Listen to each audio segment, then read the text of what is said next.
Lancaster County is a land of stunning terrains, majestic mountains, and intricate underground tunnels carved by nature over millions of years. With countless caves scattered across the region, many remain unnamed and unexplored to this day. Today's story is about one such cave, discovered entirely by accident by a group of cavers. The decision to explore it quickly turned into a horror that the local community still talks about to this day. Viewer discretion is advised. It was July 5, 2001, when 24-year-old Sharn Cleland set out on a hike with 4 friends. Sharn grew up in a suburban area of Lancaster County, Pennsylvania, and was no stranger to the wild. He prided himself on his ability to handle challenging situations. He often shared a story from his childhood, a time when he got lost in the forest for 6 hours. That ordeal taught him resilience and gave him a deep respect for nature. Ever since then, Sharn had felt confident navigating untouched wilderness. But this day would be different, unlike anything he'd ever faced before. While hiking, the group, part of the York Grotto community, explored the famous hills and gardens nestled among Rocky Mountains. After an exhausting 9-hour trek, one of the members, Ben, mentioned he needed to head home for dinner. To avoid splitting up in the middle of the wilderness, the group decided to turn back together. As they began their descent, Sharn spotted something unusual, a small hole in the hillside. It caught his eye because he had never noticed it before. For a passionate speleologist like Sharn, this was more than just a dark crevice. It was an invitation. What made it even more intriguing was the gentle flow of air coming from the opening, a telltale sign that it might connect to a larger cave system or another entrance. Ben, however, was firm about heading home. He suggested they come back another time to explore the mysterious hole, pointing out that not only was he in a hurry, but the group also lacked the proper equipment for cave exploration. Sharn convinced the group to quickly check out the intriguing crevice. He assured them that if it turned out to be too deep, he would crawl back. With a mix of excitement and determination, he got down on his knees and slid headfirst into the tight opening. The passage was narrow but still manageable as he crawled forward. With each inch deeper, the cool air flowing out of the cave became stronger, fueling Sharn's growing curiosity about where it might lead. After a minute or so, the group outside could see only Sharn's feet. He was now fully submerged in the tunnel. About 7 feet in, Sharn noticed the passage was becoming tighter, squeezing his torso and making it harder to move. Still, he pressed on. The group outside began shouting for him to turn back, warning him that he was venturing too far. Sharn called back, insisting he could see what looked like an opening ahead and just needed a few more minutes. As he pushed deeper, the loose rocks lining the tunnel began to shift.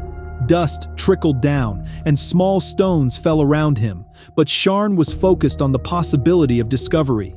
At about 10 feet in, the group outside suddenly heard a loud cracking noise, followed by the sound of crumbling rocks. Dust billowed out of the crevice, and the trickle of stones turned into a cascade of rocks. The upper right wall of the passage had collapsed, trapping Sharn. He was pinned on his side in a reclining position beneath a pile of debris, including a massive rock estimated to be 18 inches thick and 30 inches wide. Ahead of him was nothing but darkness, but he could still hear the panicked voices of his friends outside.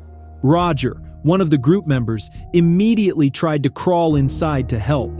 However, he quickly realized the surrounding rocks had become dangerously unstable and could collapse further if disturbed.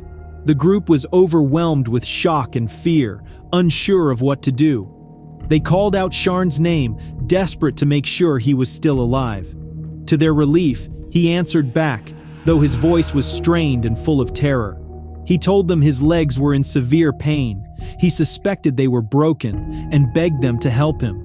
With no equipment and the passage too dangerous to navigate, 2 of the group members sprinted off to find help, leaving the others behind to reassure Sharn and monitor the unstable situation. A large-scale rescue operation was quickly mobilized, with experienced collapse rescue workers called in to assist. Within an hour, the team arrived, fully equipped and ready to take action. Professional spelunkers assessed the cave entrance and quickly realized this wouldn't be a straightforward operation. Unlike most rescues, the passage's unstable, loose rock formations posed a significant challenge. The collapsed section of the cave was made almost entirely of loose debris, meaning any attempt to remove the rocks could trigger another landslide. Sharn was agonizingly close, just a few feet away, but completely trapped with no way to move forward or backward. Time was not on their side, as Sharn's condition was deteriorating rapidly. There was no opportunity to engineer a more advanced solution. They had to act fast with what they had. Sharn's voice was growing weaker, and he was becoming less responsive. He repeatedly asked the same question: "How much longer will it take?" The rescuers reassured him, promising they were making progress, but in truth, their efforts were painfully slow, barely making a dent in the debris. The rescue efforts stretched through the night and into the following day.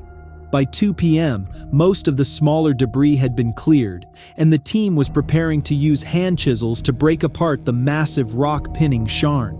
However, the narrow passage limited their options.